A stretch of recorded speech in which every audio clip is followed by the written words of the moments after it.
Meu nome é Nice e sejam bem-vindos a mais um áudio aqui para o canal. E hoje teremos a última parte da história do profeta e o final do livro Arte de Recomeçar. Mas, antes de eu começar a narração, eu peço que você deixe o seu apoio ao canal.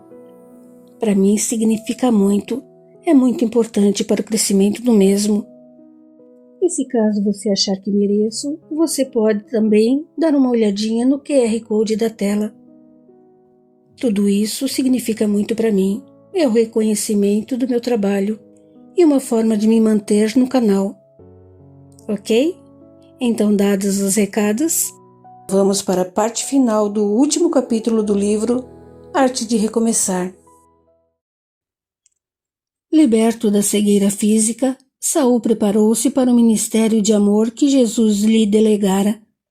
Ao saber do restabelecimento do antigo servo, o pai de Marta apressou-se em expulsá-lo de suas terras, apesar dos reiterados apelos da esposa e da filha, acreditando-se eximido de qualquer responsabilidade.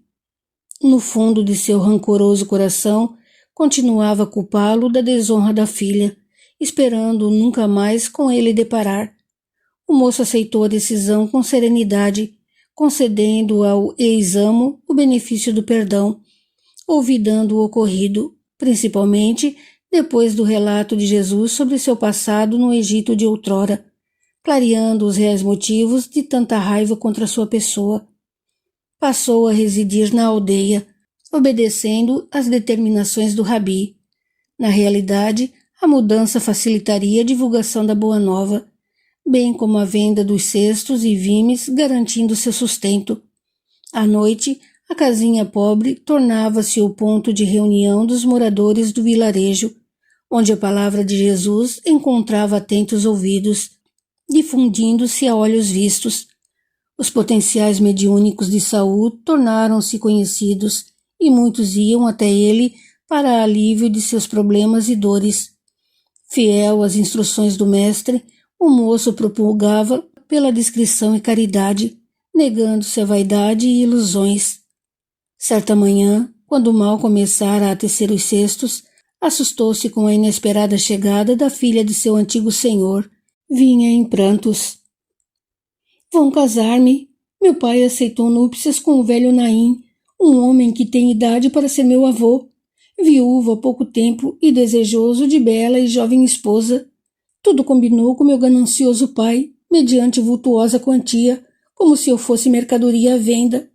Expliquei desejar alguém por quem meu coração batesse mais forte, mas ele não me ouviu, interessado tão somente na fortuna do pretendente. Diz que devo calar-me e agradecer a Deus, pois não sou mais virgem. Atira minhas faces o mau passo de outrora, ameaça-me, ordenando mantenha segredo do acontecido para não espantar o noivo. Pensa somente em dinheiro, terras, poder. Que faço, Saul? Imensa tristeza envolveu o moço. Olhou a jovem vestida com ricos panos, as joias que lhe adornavam as orelhas e o colo, as pulseiras. Depois atentou na delicadeza das mãos que não conheciam duros labores ou sequer os serviços de uma casa. Amava Marta desde o instante em que a recebera na cabana. Talvez o sentimento existisse de há muito, sufocado pela superioridade financeira e social da moça. Guardara segredo por reconhecer nada poder ofertar a não ser uma vida atribulada e pobre. Além de tudo, o orgulhoso pai nunca permitiria uma união tão dispar. Antes sacrificaria a filha única no altar de sua avareza e ambição. Com palavras duras, contundentes, ameaçadoras, certamente conseguiria anular a resistência filial, entregando-a em matrimônio contra sua vontade. Marta, que esperas que eu te aconselhe? Pudesse eu, não estarias em tal situação, tamanho o carinho que te dedico, para fugires a um enlace somente rompendo definitivamente com tua família, saindo de casas escondidas novamente. Estás preparada para tão difícil passo? A moça olhava-o sem entender, porque os lábios de Saul calavam quando os olhos gritavam que a amava. Estaria iludida, confundindo afeto fraterno com o amor entre homem e mulher? Ele conhecia seu passado, sabia de seus enganos. Provavelmente também a considerava desonrada e impura. Pensou em dizer o que sentia, em pedir que a aceitasse como companheira, arrostando a cólera de seu pai, mas temeu dolorosa recusa.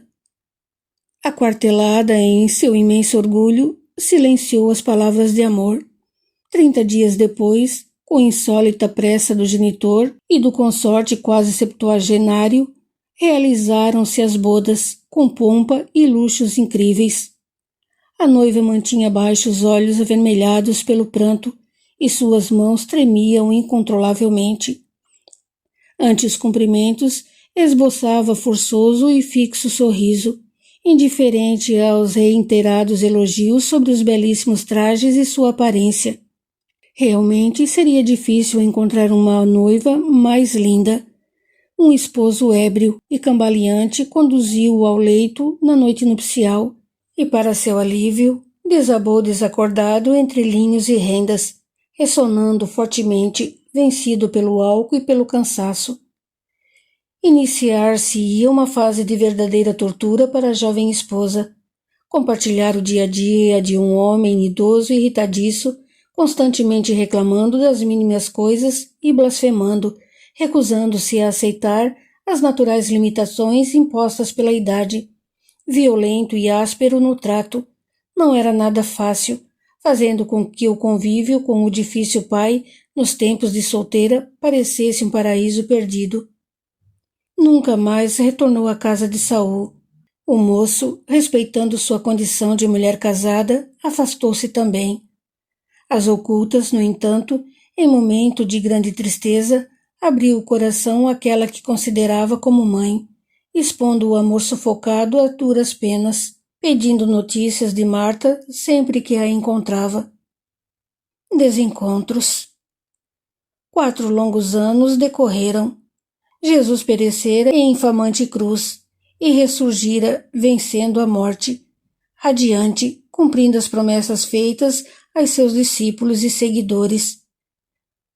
Fulminante ataque cardíaco levara o pai de Marta, deixando sua viúva, ainda jovem e disposta, liberta de seu despótico controle e muito rica, possibilitando-lhe dedicar-se ao sonho acalentado há muito, desde quando conhecera o mestre. Fez construir no vilarejo uma casa ampla, onde Saul e ela dispunham de espaço para o atendimento dos necessitados e a propagação da doutrina do saudoso Rabi. Quanto a Marta, seu casamento entrara em desgastante rotina, na qual o esposo primava por acerbas críticas e maldosos comentários, esmerando-se em constrangê-la. Olhando a esposa surpreendentemente bonita e jovem, não obstante a angustiosa situação de carência afetiva e dolorosa humilhação, odiava-a, ciente de que jamais poderia inspirar-lhe amor. Talvez, se tivesse sido mais carinhoso e cordato, pudesse estabelecer laços de respeito e companheirismo, convivendo de forma saudável e amena, mas ele ainda não sabia assim agir. Ao final do 4º ano, uma novidade sacudiu a união do insatisfeito casal. Marta surpreendeu-se grávida, para seu espanto e inicial repulsa, pois não lhe agradava em nada ter um filho com semelhante consorte. Regozijou-se o cônjuge, contudo, ordenando festejos por vários dias, exultando com a maravilhosa notícia. Embora não o soubessem, retornava ao mundo a criança tragicamente abortada na caverna anos atrás. O nascimento de um menino lindo e saudável proporcionou ao casal uma trégua, asserenando os ânimos do esposo e sensibilizando o coração da moça, pois aquele ancião irracível passava a ser o pai do filho inesperadamente muito amado. Orgulhoso e envaidecido com a paternidade em avançada idade, dedicava-se o rico senhor à criança, esquecendo-se de maltratar Marta, que passou a gerir a luxuosa casa como a mãe do primogênito, digna de atenções e solicitudes das quais o esposo a privara por longos tempos, praticamente desde o início do conturbado matrimônio. Na aldeia, Saul perseverava em seu trabalho. Após a perda da mulher amada, compreendeu melhor a extensão das palavras do mestre, quando juntos haviam estado na cabana do bosque. Fragilizado pela saudade e pela dor de sabê-la em outros braços, a revelia de sua vontade. Uma vez que, obrigada a assumir o compromisso, amando-a sem esperança de que com ela dividir seus dias, solitário em meio a muitos, o moço passou a sofrer o assédio de espíritos inferiores, sugerindo soluções rápidas que privilegiavam a matéria, indo desde a eliminação pura e simples do rival à substituição do afeto perdido por escusas mirabolantes aventuras amorosas. A solidão passava dolorosamente, ansiava pelo conforto de uma família, filhos, esposa. As sugestões menos felizes dos espíritos e os conselhos nada edificantes de alguns encarnados requisitaram muito controle e verdadeira caridade cristã para não sucumbir às tentações. Contudo, persistiu no bem, perseverando em colocar a existência nas mãos de Deus, trabalhando e aguardando que o tempo permitisse as transformações e ajustes decorrentes do exercício do livre-arbítrio de cada um dos envolvidos. Juntamente com aquela que agora abertamente denominava mãe, desenvolvia o trabalho assistencial e de divulgação da Boa Nova, ao qual se propusera. Noite após noite, enchia-se a ampla sala de orações e evangelho, e de suas mãos impostas emanava a cura para muitos e o consolo para outros. Olhando as longas filas de carentes, os fardos de alimentos doados pela admirável senhora, as frentes de trabalho que permitiam o ganha-pão dos fortes e saudáveis, Saul às vezes questionava: Mestre, tudo vai bem, o trabalho expande-se, é impossível deixar de notar as mudanças nas criaturas. No entanto, sinto-me tristemente só. Haverá necessidade de tamanha solidão?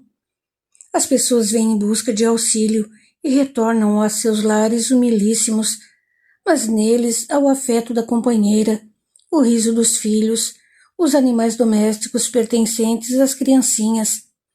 Quando o derradeiro solicitante parte, vejo-me sozinho nesta casa enorme.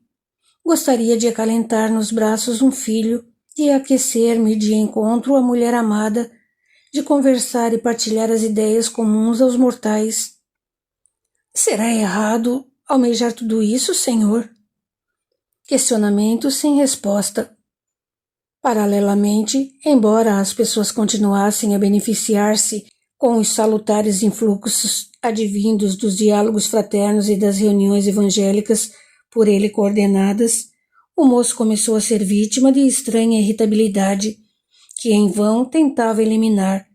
Ressentimentos sutis passaram a albergar-se em seu coração, e uma voz insistente, melíflua, sugestionava-o continuamente. Que fazem por ti os que te buscam, Saul? Os encarnados afastam-se e nem se lembra de ti em suas orações. Estás afadigado, não tens tempo para tuas coisas.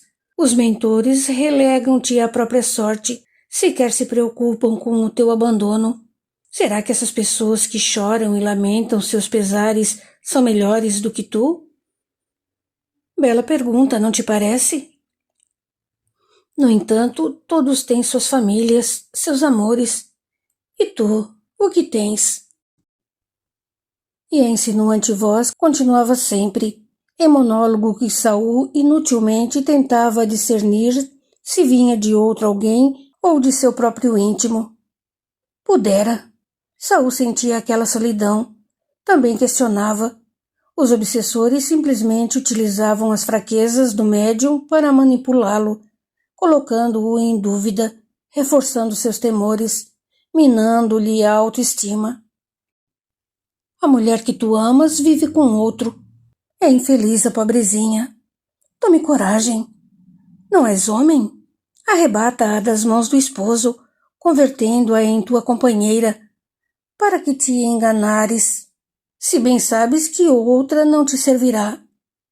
Persegue a tua felicidade, pois os espíritos, aqueles que se nomeiam teus mentores, Não estão preocupados contigo.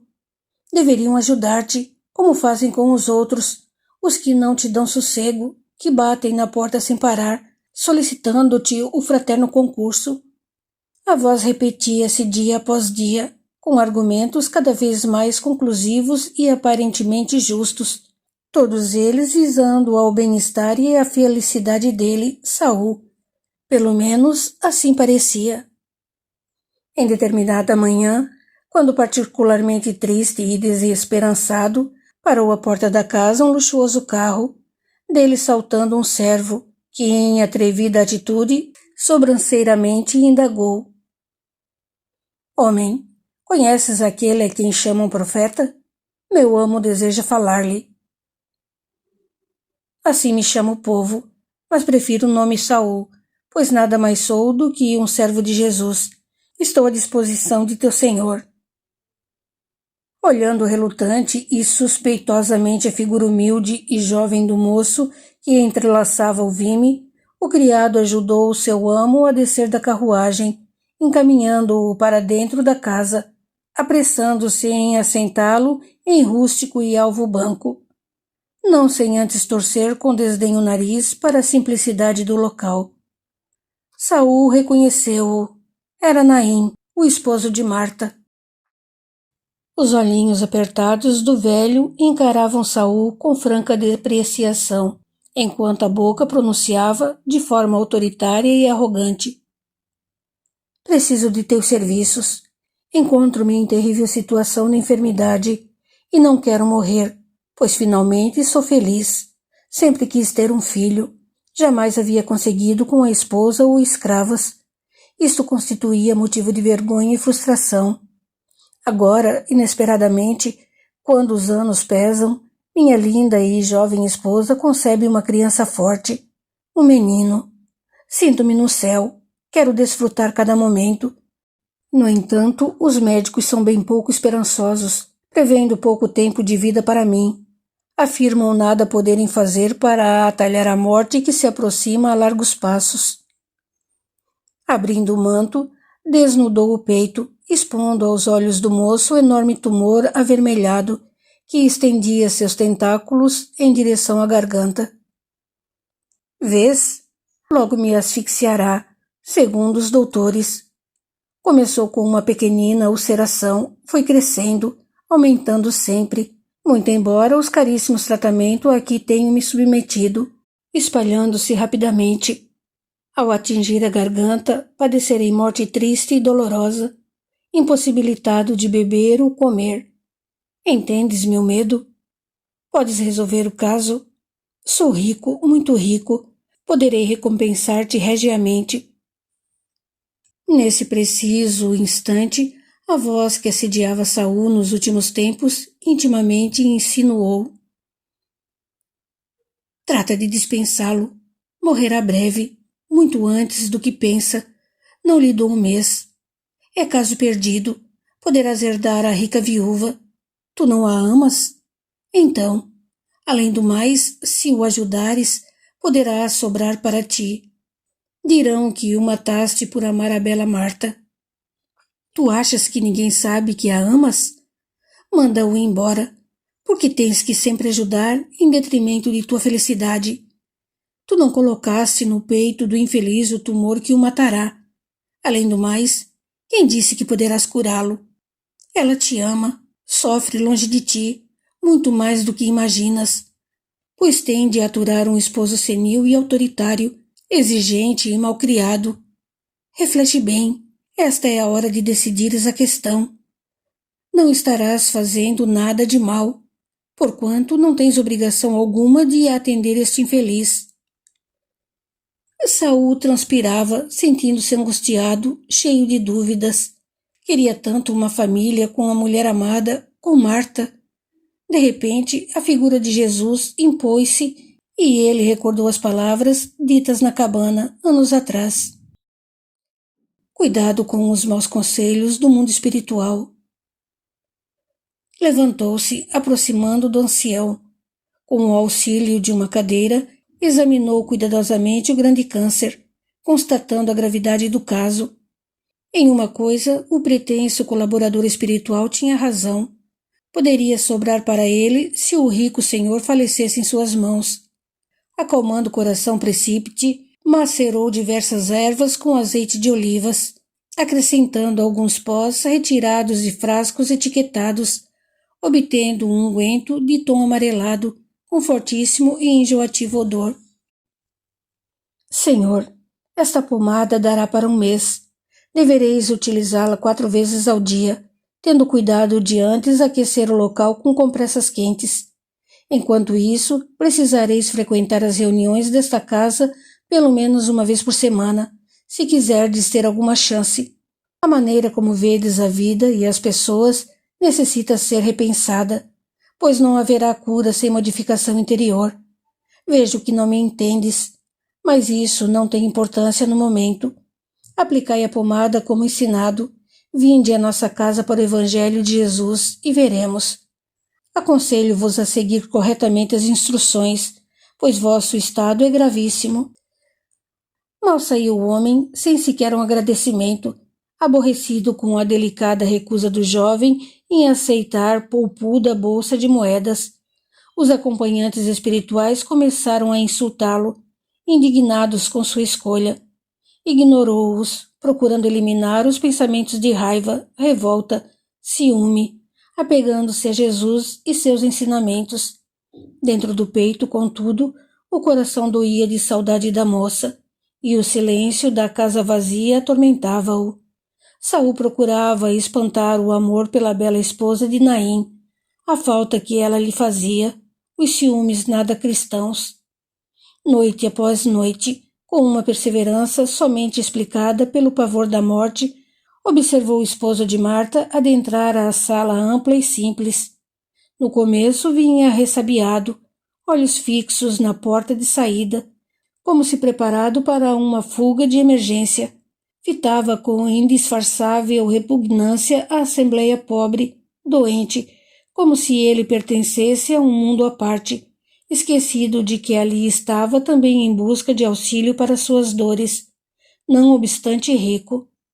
Saul percebia-o aterrorizado com a perspectiva do iminente desencarne, pois não falhava uma vez sequer ao Evangelho, mesmo quando a chuva desabava torrencial sobre a aldeia, afastando até os mais devotados. Com o tempo, o moço notou modificação no comportamento do velho, a repulsa sendo atenuada, o interesse pelas prelações manifestando-se. Depois, para enorme espanto de muitos, passou a fazer-se acompanhar de grandes fardos de alimentos, cuidadosamente embalados em pacotes, que ele pessoalmente distribuía entre os carentes frequentadores da casa. O medo da morte dolorosa empurrara-o até Jesus, e o mestre da Galileia impressionara-o de tal forma que Naim estava reformulando suas crenças e valores. Certa noite, trouxe a esposa e o filhinho, exibindo-os exultante e vaidosamente. Ambos pareciam seus netos. Os olhos de Saul e Marta encontraram-se, e o rapaz sentiu dolorosa ponta de ciúme. Dominou-se, porém, esforçando-se para encarar aquela família como qualquer outra das muitas que lhe frequentavam a casa de estudos e preces.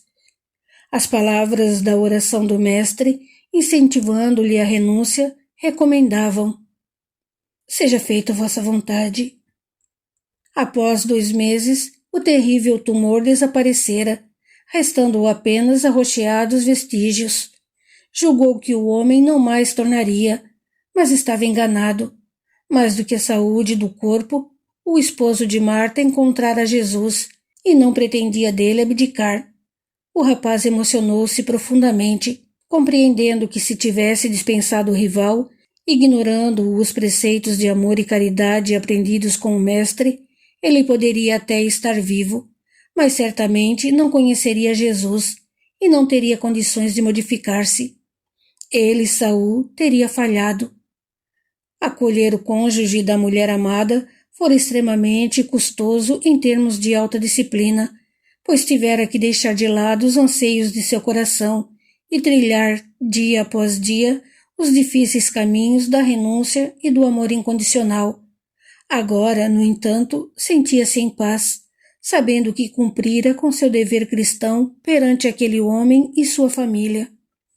Os meses decorriam e a presença de Naim incomodava-o cada vez menos, passando a dele gostar sinceramente, habituando-se com as longas e interessantes conversas, em que o ancião relatava as viagens a exóticos lugares, realizadas durante sua juventude, e Saul, que jamais havia saído da obscura aldeiazinha, falava sobre Jesus. Assim, quando o novo amigo faltou a uma das reuniões noturnas, Saul preocupou-se, aguardando ansiosamente o dia seguinte, pretendendo procurá-lo em sua propriedade mal o dia raiasse, temeroso de que algo houvesse sucedido. Afinal, ele nunca falhara. O portão fechado e o silêncio reforçaram seus presságios. Seguiu pelas floridas e perfumadas alamedas, após galgar com agilidade os altos muros, desembocando em encantadora varanda. Ali vivia Marta, a mulher amada. Localizou-a entre as flores e folhagens, assentada em um dos bancos chorando. Ao avistar Saul, desceu os degraus correndo, abraçando-o, murmurando. Foi-se. Naim partiu, Saul, mansa e suavemente, como uma avezinha. Tu és a primeira pessoa a saber, pois foi durante a noite. Estão a prepará-lo para as exéquias. Ainda é muito cedo. Como soubestes? Jamais faltou ao Evangelho. Sim, tens razão. Ontem, ao anoitecer, declarou-se indisposto, asseverando ser coisa de pouca monta. Fiz-lhe um chá, levei até o quarto para que o tomasse no leito, indagando se necessitava de um médico ou talvez de tua presença, sugerindo enviar um criado até a aldeia. Disse que não. No dia seguinte estaria muito bem, asseverou sorrindo. Colocou-me nas mãos uma carta endereçada a ti, recomendando que a entregasse. Estranhei. Todavia, Naim tratou de acalmar-me, dizendo ser esquisitice de velho. Pela manhã estava morto, a fisionomia tranquila, serena. Após breve reflexão, Marta prosseguiu. Algumas pessoas não acreditam em transformação, em mudança das criaturas, mas eu assevero que ele se tornou um novo homem, completamente diferente daquele com o qual me casei.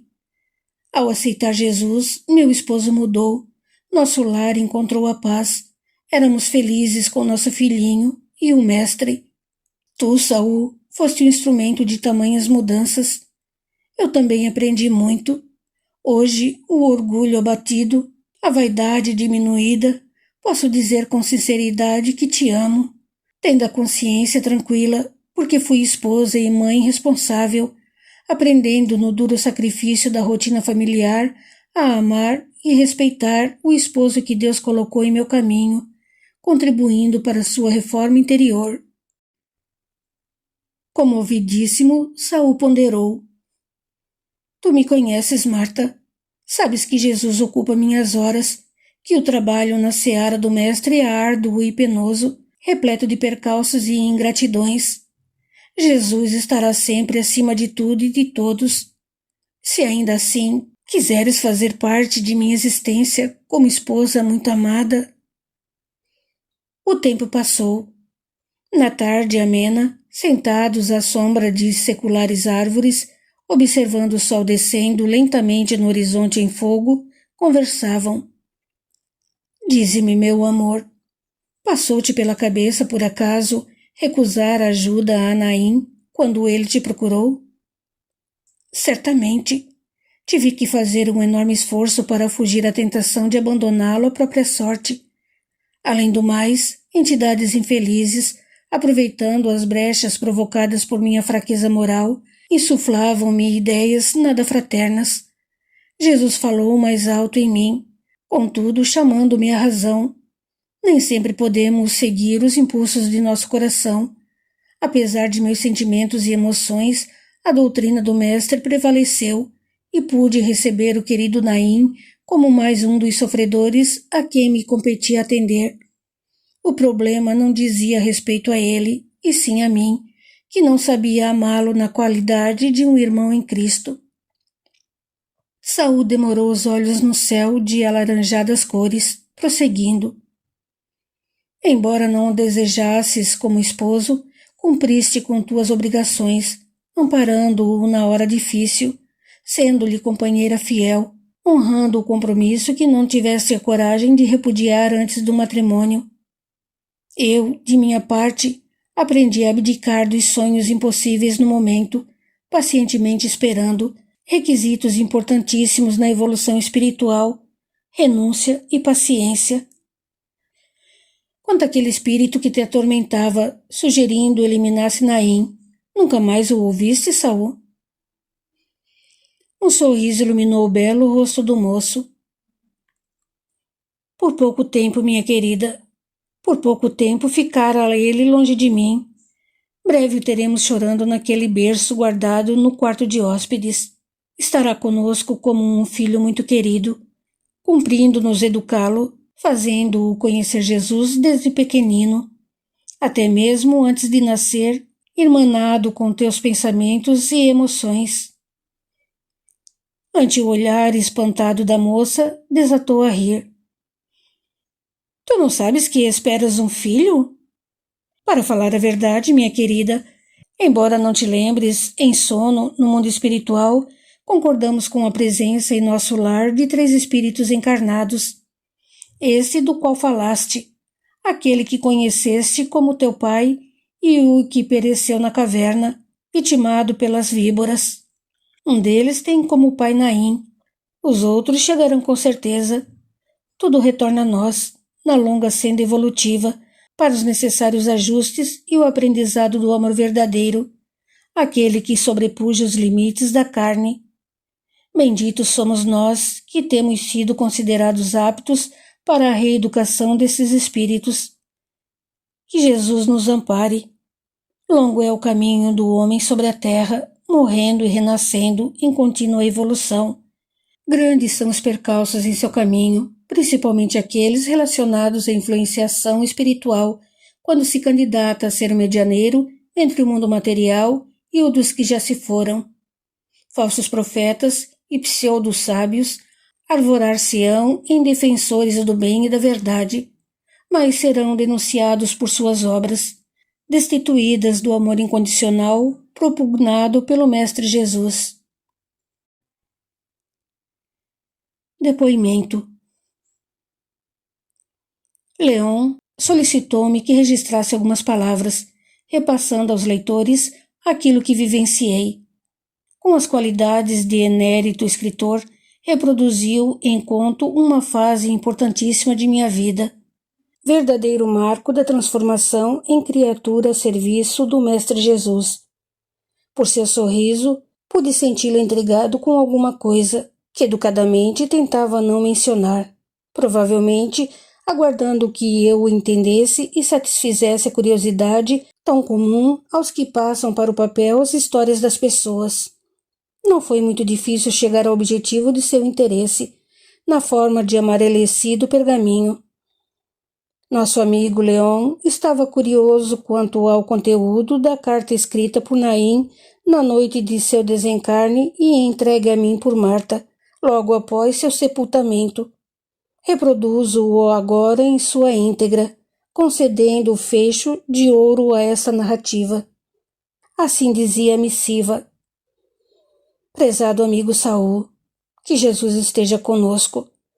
Peço encarecidamente que não te surpreendas com o teor destas derradeiras palavras, que vêm da alma e do punho de alguém que pressente a partida em momentos próximos.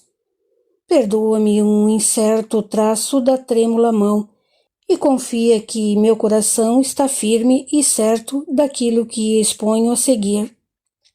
Quando te procurei meses atrás, eras a derradeira alternativa de cura.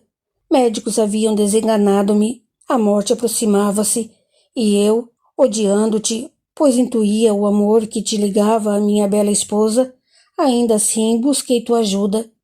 Embora a ironia da situação me torturasse, acreditava sinceramente que me repelirias. aproveitando a oportunidade de te livrares de mim. Controversos pensamentos angustiavam-me, porquanto queria desesperadamente continuar vivo, mas me agradaria muito chegar a Marta e dizer-lhe triunfamente: o homem amado, o teu profeta, ele recusa-se a auxiliar-me. Tu, no entanto, acolheste-me com a dignidade e o amor de um irmão em Jesus. Curaste-me, mas fizeste por mim, revelando a meus enceguecidos olhos o Mestre, iluminando minha existência materialista com as luzes da caridade, da tolerância, do perdão. Foste meu amigo, conquanto, bem o sei, teu coração continuasse a pulsar pela mulher que o destino e a férrea vontade paterna haviam me concedido como companheira. Reparaste que nunca te ofereci nada em troca do bem que me fizeste, a não ser quando nos conhecemos, em uma primeira e definitiva tentativa, embora muito rico e sabendo de tua humilde condição. Aprendi contigo que benefícios de tal ordem e amplitude advêm de Deus, e somente Ele poderá determinar a forma de reconhecimento. Contudo, meu amigo Saul, atrevo-me a deixar-te por herança os 2 maiores bens que possuo, minha esposa e meu filho. Na falta de outros herdeiros, legalmente faço minha querida Marta, que sempre me respeitou, calando o amor por ti em seu coração, alegatária de tudo o que amealhei, com a única condição de que seja feliz a teu lado. Esses poucos meses de convívio contigo e com o mestre foram de tal forma importantes a ponto de me ensinar que, em nossa infância evolutiva, os sentimentos deixam muito a desejar e necessitamos do concurso de outros mais experientes para enxergar a direção, como as crianças precisam de mãos fortes e ternas até que possam caminhar sozinhas. Tu e Jesus amparaste-me, e hoje posso dizer com imenso júbilo que parto confiante e ditoso sem medo da morte, livre dos apegos que sempre me obscureceram os dias. Agora, traçando estas linhas, ocorreu-me que estou morrendo, como os médicos diagnosticaram. A diferença reside, única e exclusivamente, na certeza de uma vida após a morte, eterna e repleta de oportunidades de crescimento, que faz com que aceitemos o decessos do corpo físico como simples viagem de retorno à nossa pátria de origem, deixando para trás tudo e todos, permitindo que cada um siga seu caminho. Amanhã não mais estarei entre vós, os chamados vivos, mas de onde estiver, abençoar-vos-ei a união que estabelecereis. Sede felizes, meus irmãos queridos. Assinado Naim. Saul. Fim. Espero que tenham gostado. Até o próximo livro.